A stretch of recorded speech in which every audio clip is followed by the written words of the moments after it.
Yeah, I don't know why I'm doing this either, but I've been doing a lot of movie videos lately and I wanted just some like simple, straightforward garbage. And oh boy, did I ever hit the jackpot with this one. Big Bang Theory was the biggest, bangiest show in its time. I mean, the least funny, least endearing cast, and they got like 400 seasons. At the end of that show, it's basically just Golden Girls. And a few seasons before the show ended, they came out with a spin-off all about Sheldon Cooper, everyone's favorite character. You doing okay? Do we need to go?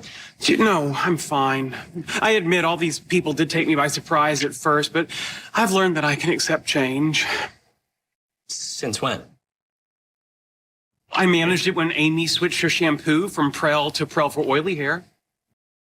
The funniest, most popular comedy of the last decade. Now, Young Sheldon was a little bit different in that it was a single-camera family comedy with no laugh track, but how else am I supposed to know if it's funny or not? So, proving that all hope for humanity is lost, Young Sheldon went on for 7 seasons and just ended earlier this year. Thank goodness. And so I figured, why not just demolish the last 3 brain cells I have left and check it out? So, come along, kids. Let's take a walk. But before that, really quick, this video is brought to you by Surfshark VPN. Surfshark VPN is an app and browser extension that lets you change your IP address to be pretty much anywhere in the world you want. Now what this means for you is it protects you from websites and other users trying to snoop on what you're doing and from where. Maybe your country has some like weird strict content censoring laws, or you just don't want people to potentially hack your accounts. Well, Surfshark VPN can help you with all of that, but it also has a lot of very practical day-to-day uses, like allowing you to watch the Netflix libraries from almost any country. Fun fact, Slovakia has by far the highest number of movies and TV shows you can watch, with over 7,400 titles compared to 5,800 in the US. And all you gotta do is just install Surfshark VPN and tell it to put your IP address in Slovakia, and there you go. You have access to an extra 1,600 titles. Or Japan and Taiwan have the biggest anime libraries on Netflix, so using Surfshark VPN, you can have access to all of that. Or in the reverse, if you're traveling away from your country, you want to stay up to date on a certain show you're watching or whatever, you can use Surfshark VPN to put your IP address in your home country, and then wham bam bam bow, there you go. It's quick and easy to sign up and install, and only costs $2.49 per month with a 2-year subscription. And so it barely costs you anything, really, and gives you access to all of this. And get this, you can use a single subscription on an unlimited number of devices. So let's say you and 4 other family members, y'all want to pitch in on one subscription. That means you get all of this for 50 cents a month. So click my link down below and use the promo code Meyers. You're gonna get 4 extra months added to your subscription. So click my link and sign up today. Okay, back to the show. Okay, so the main character of Young Sheldon is Sheldon. I know, I can hardly believe it myself. I've always loved trains. And when I figured out that trains allowed me to prove Newton's first law, I felt like Neil Armstrong on the moon. Alone and happy. Well, Sheldon, you would love being an animator then, because I mean, I've been sitting here by myself in the same pair of underwear for like 4 days now. Hey, dinner's ready. I don't care how dim-witted you are. Scientific principles have to make you smile. Sheldon, if you don't get in here, I'm gonna lick your toothbrush. Coming! I feel like that would be way worse for you, though. It's like when someone's like, yeah, I banged your mom last night, and like, I don't know who's getting the worst end of the deal on that one, my dude. You should probably just keep that to yourself. Anyway, so Sheldon is just your average 9-year-old kid who's so gosh darn smart, he's starting his first day of high school tomorrow. I was exploring dimensional kinematics. Admit it, he's adopted. How can I be adopted when I have a twin sister? Think, monkey. Think. Wow, I just love Sheldon. He's so sassy. How can I be excited when he's gonna be in the same grade as me? You're gonna get your ass kicked in high school. Hey, language. I'm not going to be assaulted. High school is a haven for higher learning. Yeah, you know, high school is a place where you learn all kinds of important things, like how to never talk about what you're interested in because everyone's just gonna make fun of you, or how all the popular kids are also gonna get into good colleges too, and you're not really that special, actually. Okay, so basically the setup for the show is like Smart Guy from 1997, except worse in every single way. So as per the Big Bang Theory, Sheldon is very smart and very autistic, which ironically, the people who made Big Bang Theory specifically went out of their way to say that he does not have autism, because otherwise, how else are you supposed to make fun of how weird he is? Which is like 70% of that entire show. Leonard gave me the most incredible gift, a trip to a historic railway, and I get to operate an actual locomotive. Wow. You finally used it? What'd you do? You have no idea what it's like to struggle with recognizing emotional cues. I'm sure it's extremely frustrating. Thank you. And also a little sad. Okay, now you're just showing off. But hey guys, don't worry, okay? He's definitely not autistic, all right? No sir, definitely not. Why would you even say such a thing? Like, as if the core fan base of that show would even care either way, whether it's okay to laugh or not. I mean, Chuck Lorre's entire career is making the worst shows that everyone's dad freaking loves. I love Big Bang Theory, that's my favorite show. You know that one hamburger kid? Yeah, he sure makes me laugh. It's called Asperger's, honey. Yeah, that's what I said. Anyway, back to young Sheldon from the hit show, Young Sheldon. Shelley, it's your last day of summer. Go out and enjoy it. But I have to learn the student handbook. Look what a beautiful day it is.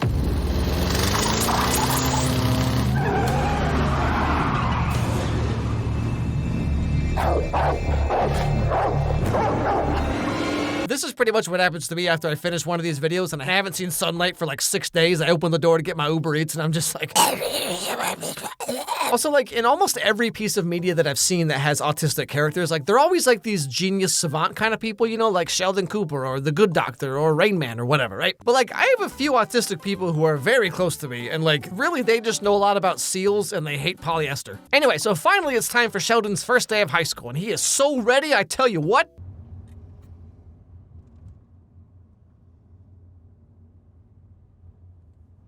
You understand that some people are going to be intimidated by you because of how smart you are?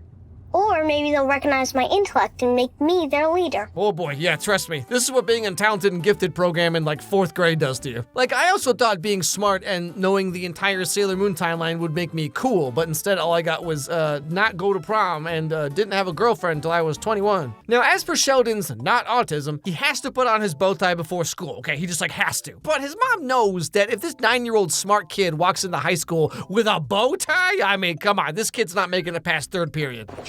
How about we lose the bow tie? Why? Look around, honey. None of the other kids are wearing one. Well, perhaps I'll start a fad. No, you won't. Please trust Mommy. You take it off, and this weekend, I'll take you to Radio Shack. So he goes to his first day of high school, and of course, naturally, he has to be all Sheldon Cooper about everything. Per the student dress and grooming code, this boy's hair is too long. This boy is wearing sports attire outside of a designated area, and this girl's blouse is diaphanous, which means I can see her brassiere. Also, in violation of the grooming code, you have a bit of a mustache. But you know, to be fair, okay, kudos to this guy for being so good at pretending to be the most punchable kid of all time, okay? Like, this was peak casting right here. Anyway, so, what do you know? Everyone kind of hates Sheldon, and all the kids are like, wow, what a dork, and all the teachers are like, wow, what a dork. And Sheldon's dad has to, like, sit him down and talk to him about the importance of, let's see here, maintaining the status quo. You're not going to make it in this school if you keep ratting people out. Do you ever wonder why we moved from Galveston to Medford? No, I tend to wonder about the bigger questions. Of course you do, Sheldon. Your dad had a real good coaching job. And I saw some grown-ups breaking rules. And you told on them? Yeah. You know what happened? Justice descended upon the rule breakers? I got fired, Sheldon, and I got a bad reputation. Go to school tomorrow and mind your own business. What a weird moral lesson for this show to have. Like, literally any other show would be about how, like, doing the right thing's important no matter what. But then young Sheldon's like, hey, kids, you know what's important? Keeping your head down and shutting up. So... yeah, follow your dreams, kids. Also, so like, this is Sheldon's dad, okay? Now, in Big Bang Theory, a lot of Sheldon's lore comes from his hatred of his dad. But then in this show, his dad's just the most normal guy. I mean, the show is like heavily boomer humor focused, right? So basically every episode, it's like, I'm a chubby football coach who acts tough, but actually I'm scared of my wife. I love steak and taters and burr. But dad, science word, nerdy reference. What's that, son? You making scientific discoveries? Well, how about you discover another beer for me in the fridge? Now, actually, like, his dad's just like a regular, nice kind of dude who doesn't quite understand his like wackadoo weird son, but he supports him regardless, right? So like, I don't know where this whole he's the devil thing comes from, you know? Or like, again, in Big Bang Theory, Sheldon talks about how his dad cheated on his mom, which like messed him up for life or whatever. My mother was in Bible study. I walked in the house expecting to find it empty, and I heard a sound coming from my parents' bedroom. When I opened the door, I saw my father having relations with another woman. It's also why I never open a door without knocking 3 times. But then that never actually happens anyway. Turns out it was just his mom in cosplay. His dad has literally never done anything even remotely bad his entire life. The show's like if Girl Meets World had a whole spin-off about why Farkle is weird, but then nothing ever happens. Big Bang Theory itself was like it wasn't even really about nerds or like geek culture, whatever. It was just like annoying people saying nerdy buzzwords. Hey, they're talking about Star Trek? I know Star Trek. Oh boy, this show was made for me. Yeah, that Bernadette sure got some knockers, am I right? But okay, so the very end of the show, season 7, his dad dies from a sudden heart attack and the family kind of starts to fall apart. The mom just turns hardcore to religion. His sister hates everything and everyone even more than usual. The older brother is a dad himself now, so he's just kind of, working through it. And Sheldon is heading off to Caltech in a few days. Even as a child, I was always doing things to make other people happy. Doing things to make other people happy? You've got to be kidding me. Don't read over my shoulder. Well, are you writing your memoir or a fantasy novel? Oh, great. They're back. Yippee! For your information, the word memoir comes from memory, and these memories are mine. And since when do you go out of your way to make other people happy? How about once a year on your birthday?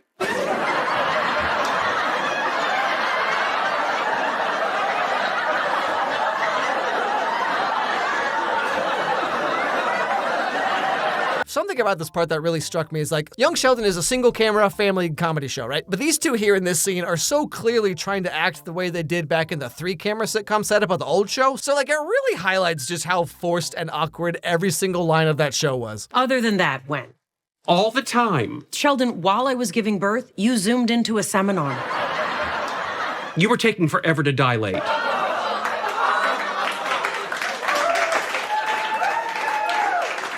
And I'd already made my contribution to the project, which, need I remind you, was on your birthday.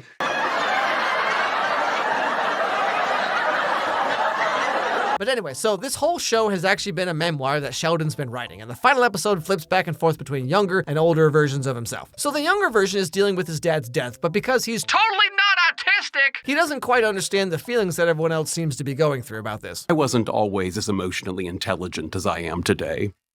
For example, when my father died, I was flummoxed by all the different ways people expressed grief. My mother threw herself into religion. My Meemaw turned to a different kind of spirit. And of course, I thought about Star Trek too. I was just half joking, but like, you see what I mean? I'm not even exaggerating here. This is the entire show. Why is there still a placemat there? It's your father's seat. But he's not here. He's here in spirit? No, he's not. Shut up, Sheldon. It's not a magic chair. Anyone can sit there. Oh, is that so, Sheldon? It's just a chair, anyone can sit in it? Wow, what a crazy idea. Also, the fact that adult Sheldon uses an Alienware laptop is just the funniest thing to me. I don't know why. But anyway, so the show comes to an end with everyone saying goodbye to their dad. Sheldon gets baptized in the church while wearing a wetsuit and galoshes, because of course he does.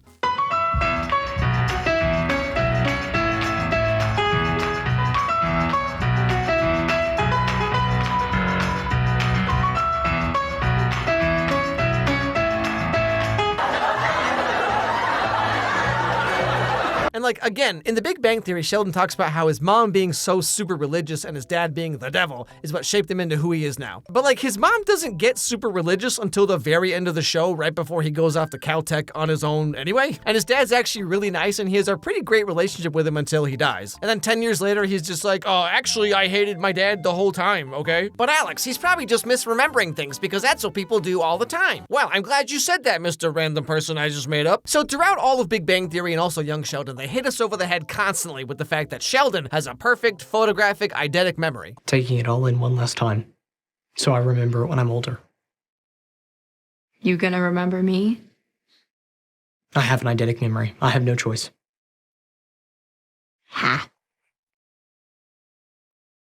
Ha, psych, just kidding. I'm totally gonna misremember every single detail about my entire family. Haha, yes, I am very smart. Like, as a prequel to Big Bang Theory, this show doesn't make any sense. But all the same, so then he packs up his stuff and heads off to Caltech to become the most annoying character in sitcom history. But hey, what do you say we sit back and watch some of the funniest moments from Young Sheldon? Hello, Pete. My name is Sheldon Cooper, and I would like to know what changed in your white sandwich loaf to make it taste different. Sheldon, hang up the phone. It's dinner time. Be right there, Mom. I'm doing battle with corporate America.